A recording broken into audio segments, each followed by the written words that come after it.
nguvu ya sadaka ya shukrani. Nguvu ya sadaka ya shukrani. Na watu wa Mungu, siku ya leo tunaongozwa na neno la Mungu linalotoka kwenye kitabu cha Zaburi 124 na ule mstari wa 6. Neno la Mungu linasema, na ahimidiwe Bwana asiyetutoa kuwa mawindo kwa meno yao. Lakini neno lingine linapatikana kitabu cha Warumi mlango ule wa 1 mstari wa 21 mpaka ule wa 22. Kitabu cha Matendo ya Mitume ndo inafuata Warumi. Sura ni ile ya 1 mstari wa 21 mpaka ule wa 22. Neno la Mungu linasema, kwa sababu walipomjua Mungu hawakumtukuza kama ndiye Mungu wala kumshukuru, bali walipotea katika uzushi wao, na mioyo yao yenye ujinga ikatiwa giza, wakijinena kuwa wenye hekima walipumbazika. Amen. Maneno haya yote mawili ambayo tunayasoma, nitaelezea nguvu ya sadaka ya shukrani. Katika kitabu cha Zaburi tunaona kwamba Zaburi hii imeandikwa kumshukuru Mungu. Ni Zaburi ya shukrani. Ni Zaburi ya shukrani ambayo Daudi anamshukuru Mungu kwa jinsi ambavyo ametembea pamoja naye. Ndio maana ule mstari wa 1 anaanza na kusema, kama si Bwana aliyekuwa pamoja nasi, Israeli na aseme sasa. Maana yake imefika wakati ameona, amevuka, amepata, ameweza, si kwa nguvu zake wala si kwa uweza wake. Anaona ni Mungu amefanya. Na kama ni Mungu amefanya, yeye anasema kama si Bwana aliyekuwa pamoja nasi, wanadamu waliposimama, mishale iliposimama, ngurumo ziliposimama, watesi walipoinuka, mkono wa Bwana ukaingilia kati. Bwana Yesu asifiwe sana. Kwa hiyo sadaka ya shukrani sio jambo la hiari. Sadaka ya shukrani ni agizo la kibiblia, ni agizo la Mungu. Pointi ya kwanza hiyo. Kama naandika, andika. Sadaka ya shukrani sio ya hiari, ni ya lazima kibiblia. Wathesalonike wa 1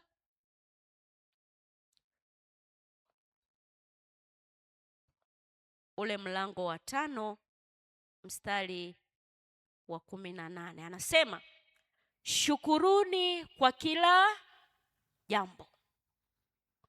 Kama anasema shukuruni kwa kila jambo, maana yake hatuna uchaguzi wa kukaa mwaka mzima, wa kukaa mwezi mzima bila kumshukuru Mungu. Kwa nini? Ziko sadaka kwenye maisha yako ambazo Mungu amezifanya. Na ndio maana mwimbaji mmoja anasema, baraka zako Mungu hazihesabiki. Maana yake sadaka zake Mungu hazihesabiki kwenye maisha yetu. Sadaka zake ni mpya kila itwapo leo. Asubuhi amekuwa kama sadaka kwenye maisha yetu, mchana anakuwa kama sadaka kwenye kwenye maisha yetu. Jioni anakuwa sadaka kwenye maisha yetu. Lakini katika vipindi vyote na katika masaa yote bado anafanyika sadaka. Hata wakati tumelala usiku bado ni sadaka ambayo Mungu ametoa kwenye maisha yetu, kutulinda na kutufanya tuwe hai asubuhi kunapopambazuka. Kila mmoja anavuta pumzi. Hiyo ni sadaka ambayo Mungu ameitoa kwenye maisha yetu. Kwa hiyo alichotuachia Mungu ni sisi kuwa na moyo wa shukrani, ni sisi kusogea madhabahuni na kumwambia Mungu asante. Na ndio maana Daudi anasema, na ahimidiwe Bwana asiyetutoa kuwa mawindo kwa meno yao. Maana yake Bwana hawezi kukutoa kuwa chakula cha adui. Anasogea kumshukuru Mungu, anasogea kumwambia Mungu asante, anasogea kutimiza maandiko ya Mungu ambayo yanasema. Kushukuru ni kufanya nini? Kushukuru ni kuitikia, kusema asante, ambapo sisi wanadamu tunaweza tukaona neno asante ni neno dogo sana, lakini lina thamani kubwa sana mbele za Mungu. Lina thamani kubwa sana kwa yule mtu ambaye unamtamkia. Hata kwenye maisha ya kawaida tukifanya jambo, hata kama kwa watoto wetu tunatamani waseme neno asante. Tena wakati mwingine tunamfundisha mtoto kwamba nikikupa pipi useme nini? Asante. Kwa hiyo tunayo nafasi pia hata kuambia ya kwamba ukiamka asubuhi mwambie Mungu asante. Kwa nini? Kwa sababu yeye ndiye aliyekupa pumzi. Ukisafiri ukarudi salama mwambie Mungu asante. Kwa nini? Kwa sababu yeye amefanyika kuwa mlinzi. Ukikaa mahali ukapata kibali mwambie Mungu asante. Kwa nini? Kwa sababu yeye amekuvika vazi la heshima. Ukikaa mahali ukafanya vizuri mwambie Mungu asante. Kwa nini? Kwa sababu amekupa hekima na busara ya kuweza kuendesha kitu vizuri.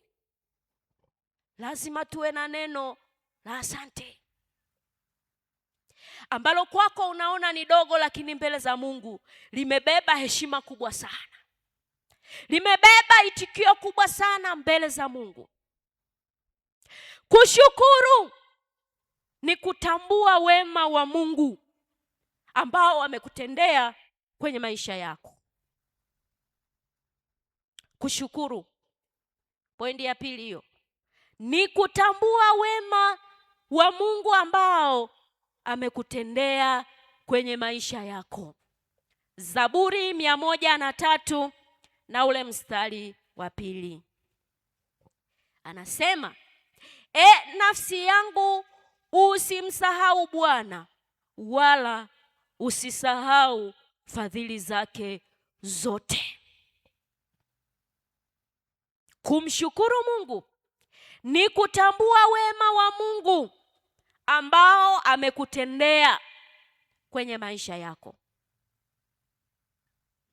Kushukuru ni ishara ya kuridhika hata kama Mungu hajafanya kadiri unavyopenda, lakini amefanya kwa sehemu yake ile ambayo anaona inakufaa kwa wakati huo.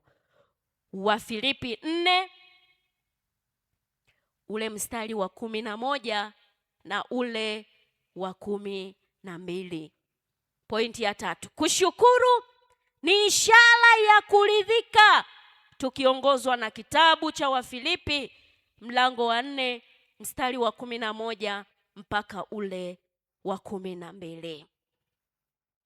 Watu wengi wanakosa amani sababu hawajaridhika, kila siku ni kulalamika. Lakini katika kitabu hiki cha Wafilipi kitukumbushe ya kwamba tujifunze kuridhika katika hali zote, hata katika hali ya mapungufu, hata katika hali ya Mungu kuto kutimiza kile tulichokitaka. Mtume Paulo kwa Wafilipi anasema tujifunze kuridhika na hali zote. Anasema nimejifunza kushiba na kuona njaa. Lakini katika hayo yote wewe unabaki kuwa nani? Nimejifunza kuuza na kupata faida, lakini nimejifunza na kupata hasara. lakini katika yote Mungu anabaki kuwa nani? Kuwa Mungu. Kwa hiyo kushukuru ni ishara ya kuitikia ya kwamba Mungu, nimeridhika, hata hiki kidogo ulichonipa nimeridhika, lakini kuna kesho yake. Kuna kesho yake ambayo Mungu amekuandalia. Kuna kesho yake. Hata kama umepita kwenye mapito na kwenye changamoto zilizo ngumu, watu nasema kwamba hakuna usiku usio na asubuhi. Kila usiku una asubuhi yake na una mchana wake. Bwana Yesu asifiwe. Bwana Yesu asifiwe, kanisa la Mungu. Kwa hiyo unapopita mahali ambapo wewe unaona ni giza, akili yako na fahamu zako, usimuache Mungu. Usimuache Mungu. Kwa nini?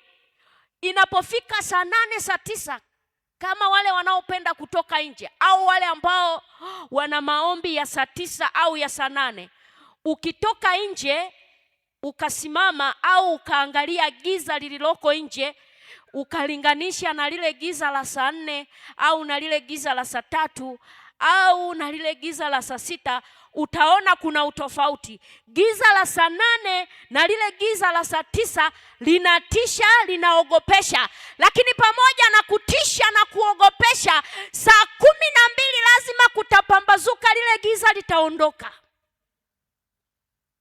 Bwana asifiwe. Giza la saa 6 linatupa nafasi, linatupa mamlaka, tunaweza tukatembea, tunaweza tukawa na uhuru. Lakini ikishafika saa 8 na saa 9 na saa 10, nje kuna kuwa tololo, mpaka unamwambia mwenzako nisindikize nje. Lakini saa 7 haukusema, saa 6 haukusema tena, ulitoka ukasema unaenda kununua vocha, wakati mwingine ukaenda kuangalia na mpira. Na ndio maana wale wanaojua kuomba majira ya saa 9, saa 10, saa 8, yuko malaika kwenye hayo masaa. Lakini saa ya utulivu, mwili wako umetulia, nafsi yako imetulia, akili imetulia, ndipo Mungu anamtuma malaika wake, anaanza kukusemesha taratibu taratibu taratibu mpaka utakapoamka. Na ukiamka unajua kabisa, kumbe kuna mtu alikuwa anazungumza na mimi. Ni Mungu anakutembelea kupitia malaika wake majira hayo. Kwa hiyo kushukuru ni ishara ya kuridhika. Kukumbuka kumtolea Mungu shukurani kwa mambo aliyokutendea kwenye maisha yako kila siku. Kumbuka matendo yake kwako. Kumbuka ulipokuwa hauna kazi, Mungu akakupa kazi. Kumbuka ulipokuwa hauna wateja kwenye biashara yako, Mungu akakupa wateja. Kumbuka ambapo ulikuwa hauna kipato, Mungu akakupa. Ulipoumwa, Mungu akakuponya.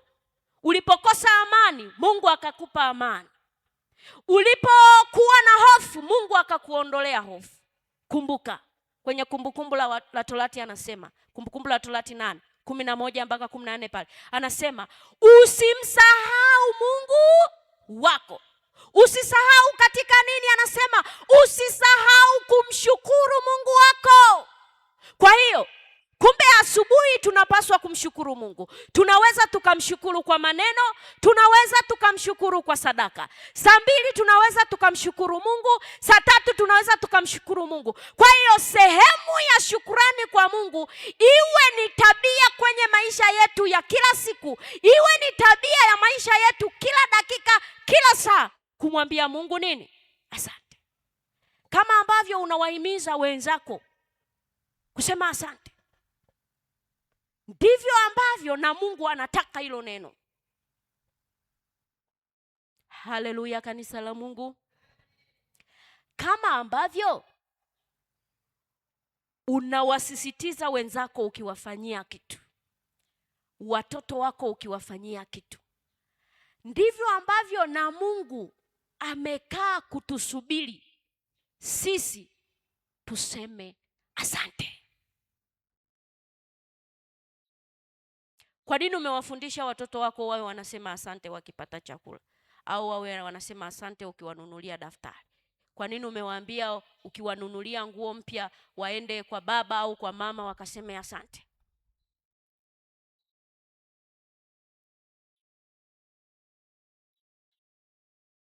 Umewafundisha waseme asante kwa sababu ili waweze kutambua ya kwamba hiki kitu ni baba amefanya, hiki kitu ni mama amefanyeje. Hata sisi Mungu amekaa kusubiri mioyo ya shukurani, kusubiri mioyo inayosema asante, kusubiri mioyo inayosema kama sio Bwana aliyekuwa pamoja nasi, ile safari, ile ajali, ile nafasi ningeikosa. Na hapa tulipo ni kwa sababu ya Mungu, na hata hapo ulipokaa ni kwa sababu ya Mungu. Bwana Yesu asifiwe kanisa. Shukurani. Sadaka ya shukurani ni mafuta ya manukato mbele za Mungu. Pointi ya 4. Shukurani ni mafuta ya manukato mbele za Mungu. Zaburi 50 ule mstari wa 23. Atoaye dhabihu za kushukuru ndiye atakaye nitukuza. Anayekuwa na moyo wa shukurani mbele za Mungu, anasema atoaye dhabihu za shukurani ndiye anaye nitukuza. Kwa hiyo sadaka ya shukrani inamtukuza Mungu. Mungu anakuinua, Mungu anakutendea, Mungu anakubariki. Kwa nini? Kwa sababu ya wewe kuwa na moyo wa shukrani. Sadaka ya shukrani, jambo la 6, sadaka ya shukrani inaweza kubadilisha hali yako ya maisha, hali yako ya kiroho, hali yako ya kiuchumi, hali yako unayopitia. Sadaka ya shukrani ina uwezo wa kubadilisha. Utasoma kitabu cha Mwanzo mlango wa 8 mstari wa 20 mpaka ule wa 22. Nuhu alipotoa sadaka ya dhabihu ya shukurani, Mungu alibadilisha maamuzi ya kutokuilani ile nchi. Kwa hiyo sadaka ile aliyotoa Nuhu ya kumshukuru Mungu ikafanya Mungu aweze kubadilisha maamuzi aliyokuwa anataka kuyafanya kwenye ile nchi. Narudia hiyo point. Nimesema sadaka ya shukurani inaweza kubadilisha hali yako ya maisha, inaweza kubadilisha hali yako ya kiuchumi, inaweza kubadilisha hali yako ya kiroho, inaweza kubadilisha hali yoyote ile ambayo wewe unapitia kupitia shukurani ambayo unampelekea Mungu. Hata kwenye biashara zetu unapata wateja kidogo, ukamwambia Mungu nataka ufanye jambo, Mungu ana uwezo wa kufanya. Shukurani ya pekee, shukurani ni mlango wa miujiza. Sadaka ya shukurani ya pekee, sadaka ya shukurani ni mlango wa muujiza kwenye maisha yako. Utasoma kitabu cha Matendo 16 mstari wa 25 mpaka ule wa 26. Utakutana na habari za kina Paulo na Sila walipokuwa gerezani. Walimshukuru Mungu hata katika maumivu ya kufungwa. walimshukuru Mungu kwa maneno yao hata walipokuwa gerezani. Milango ya gereza ikafunguka. Ni kwa sababu ya neno la shukurani kwa Mungu. Sadaka ya shukurani ni silaha na mlango wa kiroho. Usingoje mambo makubwa tu ndipo umshukuru Mungu. Mshukuru hata kwa madogo. Tatolea mfano wa wale watu waliopewa talanta na Mungu kuzalisha. Wa kwanza alipopewa talanta alikwenda kuzalisha. Na alipozalisha alirudi kumwambia Mungu, chukua iliyo yako. Na mwingine akawa amezalisha akamwambia Mungu, chukua iliyo yako. Yule mwingine wa mwisho tunaona kwamba alipokea talanta kutoka kwa Mungu, lakini badala ya kwenda kuzalisha yeye akaenda kuifukia, wala haikuzaa kitu chochote kile. Maana yake hakuwa na moyo wa shukurani, wa kuthamini kile ambacho Mungu amemkabidhi. Kupitia mfano huu uweze kunisaidia mimi na uweze kukusaidia wewe kutambua ya kwamba kuna kitu Mungu amekukabidhi na unatakiwa kutolea hesabu na unatakiwa kutolea taarifa. Na ukiangalia vile vitu ambavyo Mungu amekukabidhi, vinaweza vikawa ni vingi, vinaweza vikawa ni vichache, lakini tunalo neno moja tu la kumwambia Mungu, tumetambua ya kwamba wewe unatuhitaji kwenye hii kazi.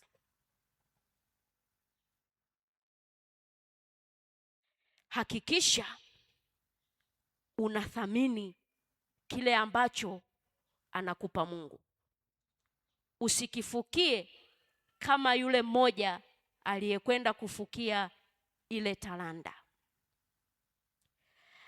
Lakini pia tunaona mfano wa wale wakoma walioponywa na Mungu, akarudi mmoja kwenda kushukuru. Akasema wengine sijui walikokwenda, sijui walikopotelea. Ndio maana tunarudi kwenye kitabu cha Warumi. Amesema walipomjua Mungu wakajitukuza, wakamwacha Mungu. Kwa hiyo usipotoa shukurani, Mungu anaweza akakuacha kaenda peke yako. Kama ambavyo walimwacha Mungu ndani ya mioyo yao, wakajichukulia hekima zao za dunia, Mungu akawaacha waende kwenye njia zao. Kwa hiyo anasema wale kenda wameenda wapi? Sijawaponya wote. Aliyeona thamani ya kurudi ni mmoja tu. Hata hapa tunaweza tukasema tunatoa shukurani ya pekee kwa matendo aliyotutendea Mungu tangu mwezi wa kwanza mpaka mwezi wa 4. Tuna vipindi tena vya mwezi wa 5, wa 6, wa 7 na wa 8. Tuna wa 8, wa 9, wa 10, wa 11 na wa 12. Yuko mtu ambaye hajaona thamani yoyote ile mbele za Mungu. Yeye anachoangalia ni ile jana aliyeshindwa. Anaangalia kesho ilivyokuwa ngumu. Anaangalia alipokosa chakula. Anaangalia yale mabaya. Uangalie wema wa Mungu kwenye maisha yako. Wema wa Mungu kwenye maisha yako hauelezeki, hauchunguziki, hauhesabiki. Yeye amejitoa kama sadaka kwenye maisha yako. Anachokitaka tutambue, tuinuke, tumsogelee, tumwambie Bwana neno la asante. Tusikaze shingo kama wale walioponywa wakakimbia.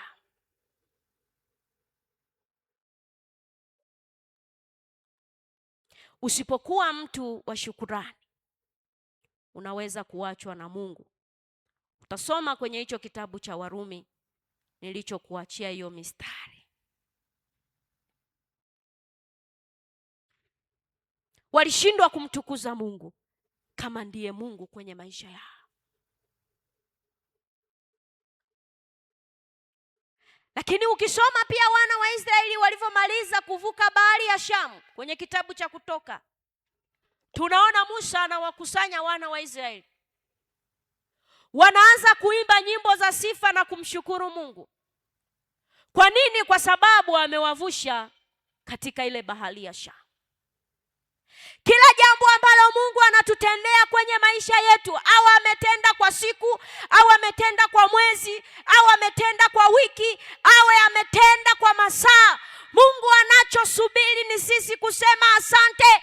Kama ambavyo tunasema asante kupata chakula, ndivyo ambavyo na yeye anasubiri vinywa vyetu viseme Mungu tunakushukuru. Anasema, na ahimidiwe Bwana asiyetutoa kuwa mawindo kwa meno yao.